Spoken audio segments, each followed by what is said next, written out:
what's happening here? When you meet these individuals, first of all, the reason that I drew them, as you can see, in black highlight is because their aura, you must pay attention to understand and move on. This is for you to understand instead of staying and allowing this to continue. Their aura, who they are on the inside, does not exist. A narcissist's aura, by default, is a black hole. Now, a black hole is someone who lives in perpetual state of negative thinking. Basically, garbage. So their brain is dysfunctional.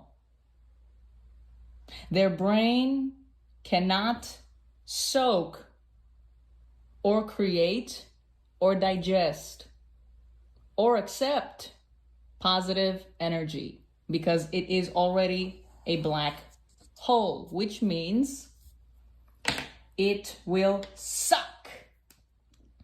It will suck the energy right out of a person right away because you are in their orbit. And the orbit, like I said, everything is energy. So the orbit is vibrating. Not only is it vibrating death, but you are falling into the black hole that they are constantly in a state of. It's unseen. Okay? Everything is energy. Okay? So you meet a narcissist and instantly, any toxic individual, you will feel shock, confusion, low self-esteem. Why? Because in that very moment, they are actually taking your energy. And so you start to feel drained.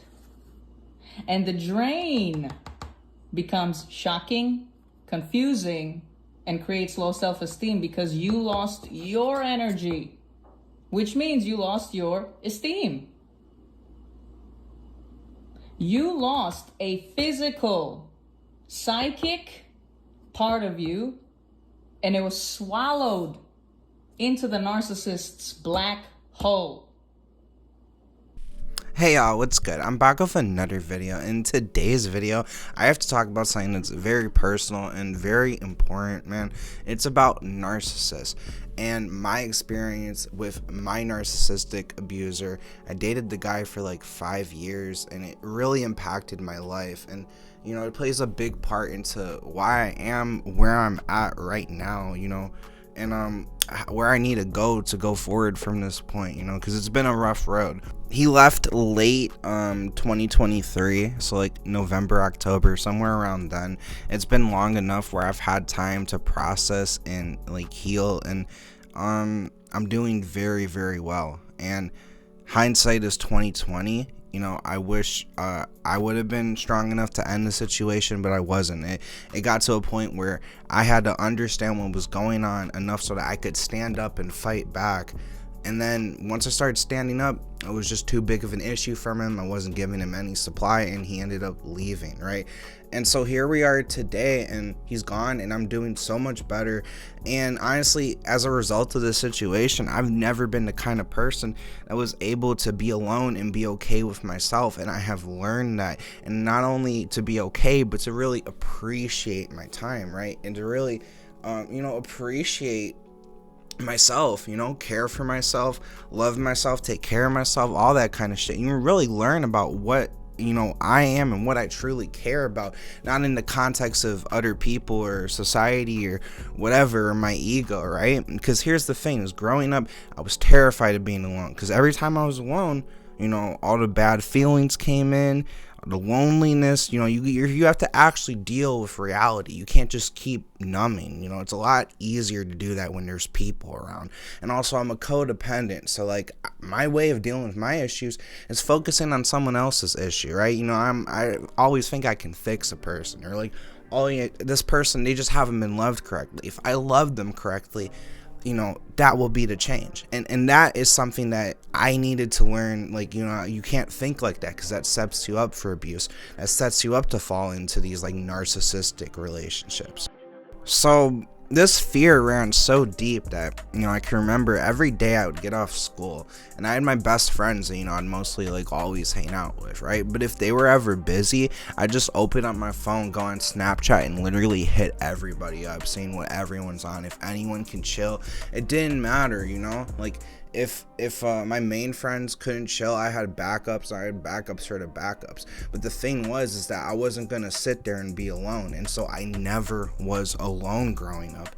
I was kicked out the house at 18, and when I got my first apartment, I had 3 roommates, and we were constantly having parties and having people coming over, so I was never alone, okay? But, that can kind of, mean that in a lot of aspects I didn't grow, because I became very dependent on people, and my codependency only grew, being like this. I never had that time for self-care. I never had that time, for self-growth, for self-love, for all these things, to really understand myself, because, I'm always thinking about myself in the context of my friends, or in this group, or my enemies, or whatever it may be.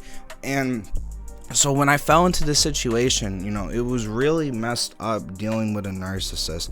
But now coming out of it and, having to focus on myself and focusing on self-care and self-love has kind of broken that codependency in me. So I'm grateful for all that. I just want to start this video off by making sure people understand that I'm in a very good place. And that's why we're here talking about this now.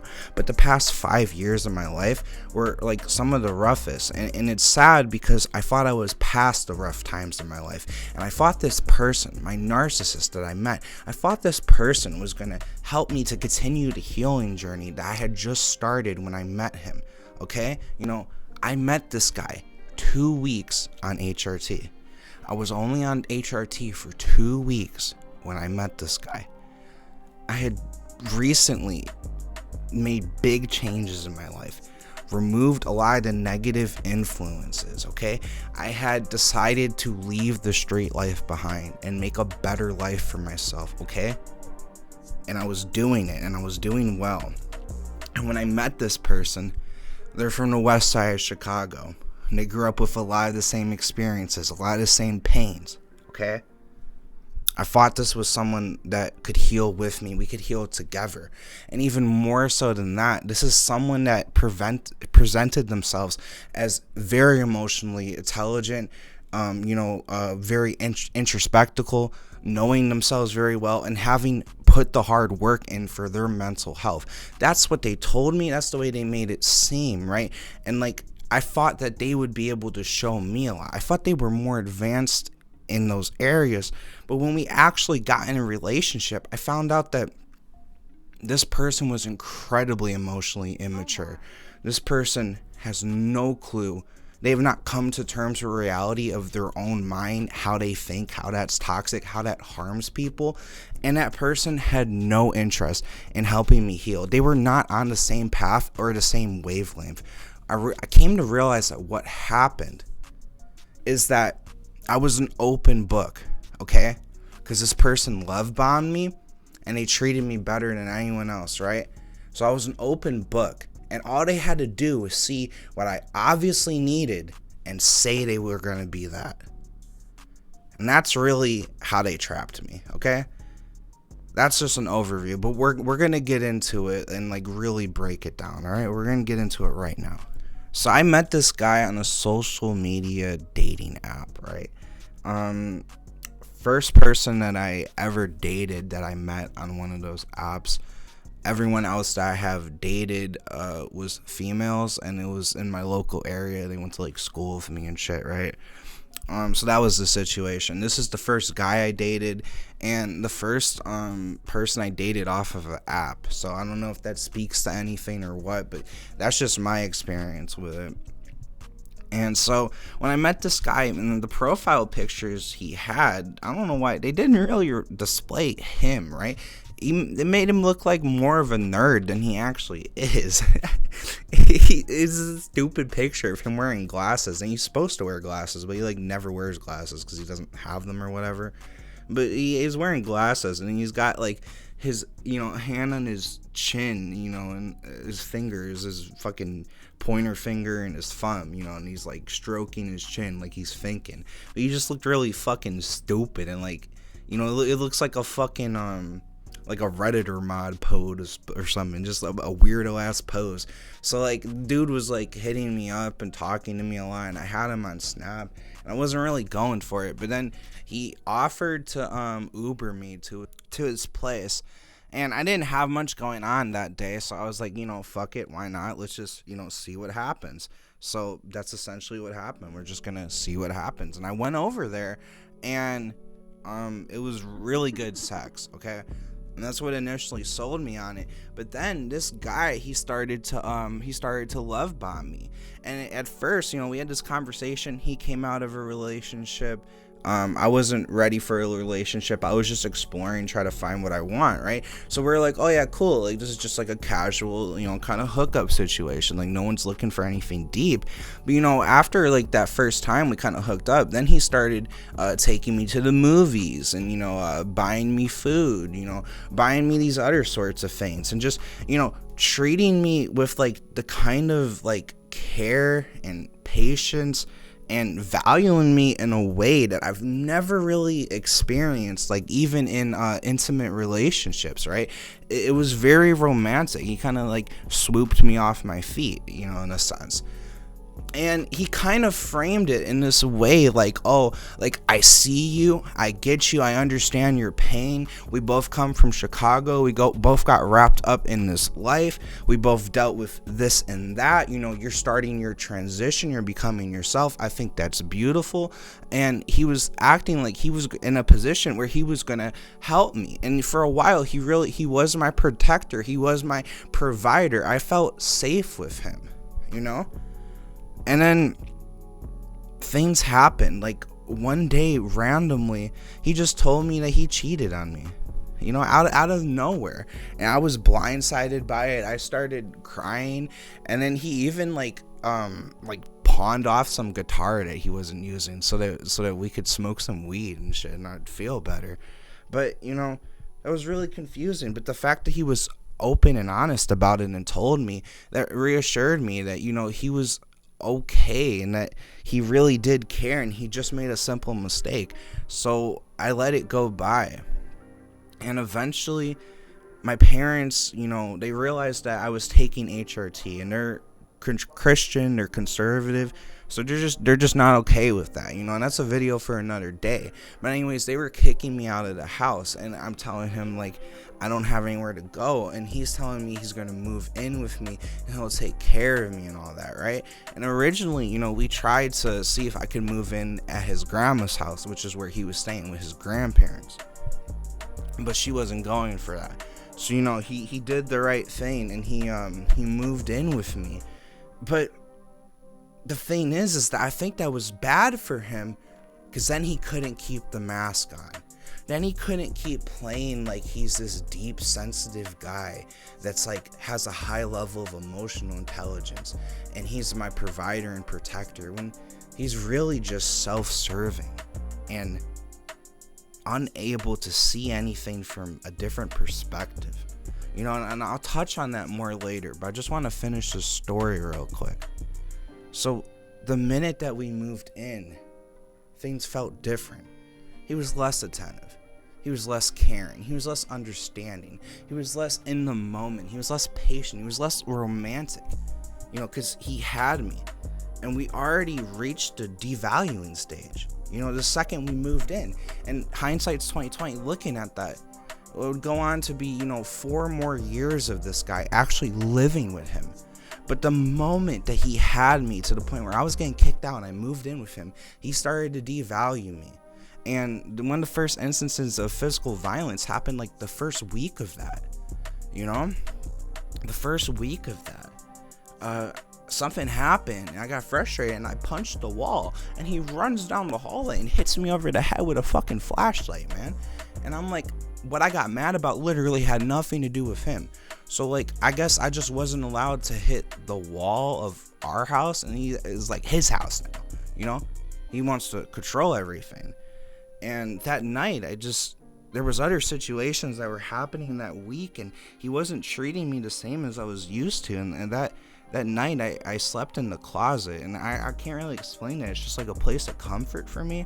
When I was really, really sad, I used to go in my closet because I had like a bunch of toys and stuffed animals and clothes and stuff, and it was like really soft and small. I can't explain it, but like I slept there because I couldn't process what was happening at that time. And then more and more things continue to happen and happen and happen. And what you got to understand about people like this is that they don't operate like us. They're not like us. And that empathy that we have, you know, if you do something bad, even if it was something that you needed to do for survival or for this and that, you're going to feel bad about it, you know? It's just not the case with him. He feel bad for himself. He always would talk about how, yeah, he thinks that God hates him. And he used to say that he has a God complex and shit, you know? He used to say God hates him, the world hates him, people are out to get him, you know, like he'd go out and he'd come home and he's talking about, oh, this person was looking at me on the street. Like, that's not something that people fucking think about. Like, you have like interactions, think someone's staring at you on the street, you'd be like, oh, weird motherfucker, whatever, right? But you ain't go home and then talk about it for the fucking next 3 hours to your significant other. Like, it's just so many things that just, the person that I fell in love with and then the person that's being displayed in front of me couldn't be more fucking different. And this is what I'm getting to, is that the way these people break you down is they find exactly what you're looking for. They find exactly what they need. And then they do a masterful job of displaying that they are that, okay? And that's just to get what they want. And what they want is supply. They don't want love. They don't want relationships. They see people as supply. They just want their ego fed. You know, they just want to feel like they're whatever the hell they are, or whatever the hell they think they are. And so that's what you're dealing with there. You're dealing with a person that doesn't see other people, but really sees objects. But they're smart enough to know that they can't just outright say that. So it's a lot of masking. It's a lot of hiding. And that's how they control you. Because then you're in a constant state of confusion. They spin you in the web of lies, and you don't know what's what. You don't know what's real. You've never dealt with anything like this. And that's why I want to make a video talking about this, because the only thing that changed any of this for me was videos about narcissistic people, was doing the research and reading up on what this is and understanding what type of person you're dealing with here. Because it's not like anything I've ever dealt with, you know? I'm a social butterfly, you know, interpersonal problems, that's just a human condition. I've always had issues with people. I've never dealt with a person that plays so unfair. You can do the same actions as a narcissist. It was justified for them. It was wrong for you. You know, like in any situation ever, there was never anything he did where it wasn't okay. But everything that I did, no matter how small it was completely wrong. There's no fair playing field. Okay? And what else you have to understand is that these people, not only is there no fair playing field, but even when you have them, they'll never let you know that, you know? I caught him in instances of cheating time and time again with proof, with clear proof, and he just deny, just plays stupid over and over again. And you can't have that shit around you. That shit will make you go insane. You can't have these kind of people around you. They are nothing but a black hole that drains everything from them. You know? Nothing that I valued was valued. Nothing that I needed was given. You know? I got crumbs. And the way he love bombed me in those initial dating stages were enough for me to just keep thinking, oh, that person's inside him, he's just going through a rough time, making excuse after excuse. You blame it on yourself and you think that you need to get better and better. But no matter how good I did, he is just draining. And he turned me into a person I did not recognize. He took my strength. He